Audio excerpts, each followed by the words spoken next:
Varginha, 20 de janeiro de 1996. Seria um dia normal na pacata cidade de 100 mil habitantes do sul de Minas, mas o relato de 3 meninas mudou tudo. Elas disseram que viram um ser estranho, baixinho e de olhos vermelhos, que não parecia ser deste mundo. Do dia para a noite, pesquisadores e inúmeras testemunhas começaram a falar sobre o ET de Varginha. Surgiram mais relatos sobre as criaturas e objetos não identificados, operações militares, movimentações estranhas na cidade e mortes misteriosas. O caso saiu em publicações ufológicas do mundo todo. Nesses 22 anos, muitas dúvidas ficaram no ar, mas o certo é que a história faz parte do imaginário brasileiro e aterrorizou muita gente. No vídeo de hoje, você vai conhecer um pouco mais sobre este assunto. Mas antes, não esquece de deixar o seu gostei e também de se inscrever aqui no canal. Conheça agora a misteriosa história do ET de Varginha.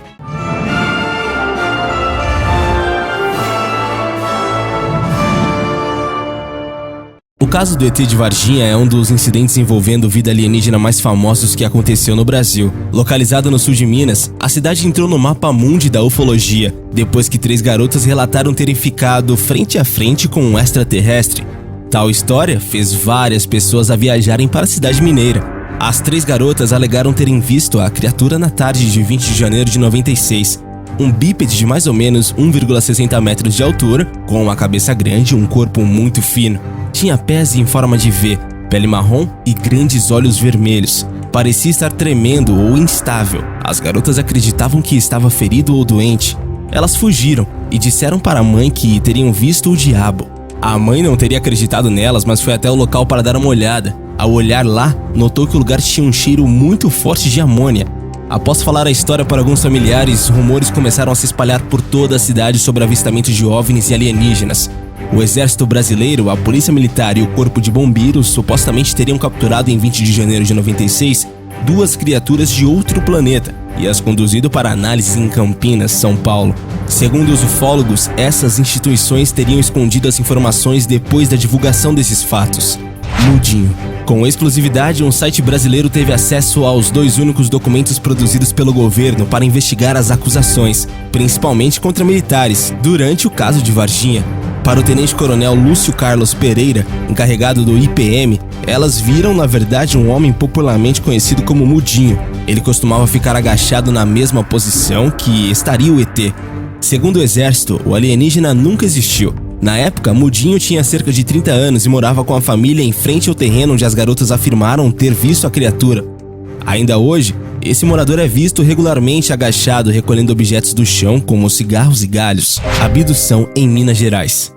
15 de outubro de 1957, a 1h da madrugada, sozinho, o agricultor Antônio Vilas Boas, então com 23 anos, arava com um trator as terras de fazenda da família, nas imediações da pacata São Francisco de Sales, em Minas Gerais. Foi quando, pela terceira vez nos últimos dias, ele observou um clarão prateado e oval, fazendo estranhas evoluções no céu. A luz se aproximou no trator e só então Vilas Boas se deu conta. Era um OVNI. Repentinamente, o trator parou de funcionar. O agricultor nem teve tempo de correr. Num segundo, ele foi dominado por 3 seres baixinhos que usavam capacetes e roupas colantes cinzas. Eles o levaram ao interior da nave e o despiram. Em seguida, recolheram amostras de seu sangue. Pouco depois, Vilas Boas foi surpreendido pela entrada de uma mulher com feições humanas, inteiramente nua. Apesar de sentir medo, a excitação falou mais alto e Vilas Boas caiu nos braços da ETzinha. Consumado o ato, ela apontou para a própria barriga e em seguida para o céu.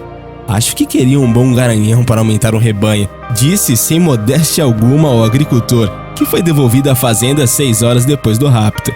O incrível relato acima foi feito de um ufólogo brasileiro, Walter Buller, responsável pela divulgação do caso, no final dos anos 50. O potencial para fazer piadas de situações como essa é enorme, né? Mas pode ficar tranquilo que a gente não vai fazer nenhuma.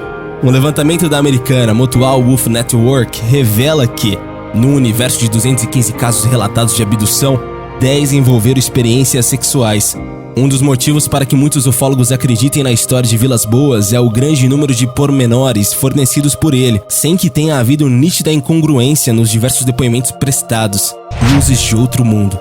Em 1977, luzes misteriosas do céu começaram a ferir moradores dessa pequena cidade. Muitos habitantes se queixaram de queimaduras e houve pelo menos um relato de encontro com alienígenas. Com a população em pânico, A prefeitura local pediu ajuda à aeronáutica, que investigou o caso. Em 1997, após dar depoimento sobre o caso, o coronel Uirange Bolivar Soares de Holanda Lima, encarregado das investigações 20 anos antes, se matou em casa, aumentando o mistério em torno dos supostos OVNIs do Pará. Mais de 200 pessoas, entre moradores e militares, testemunharam que algo de estranho aconteceu no local.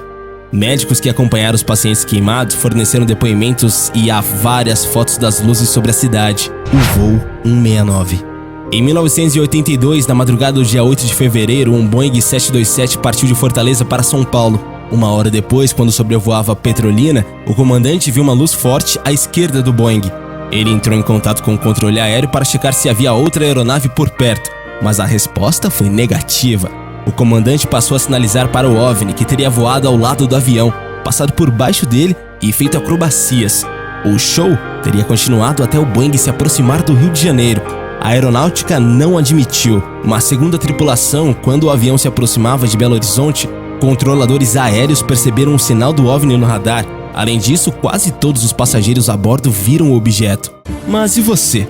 Acredita no ET de Varginha e nesses outros casos?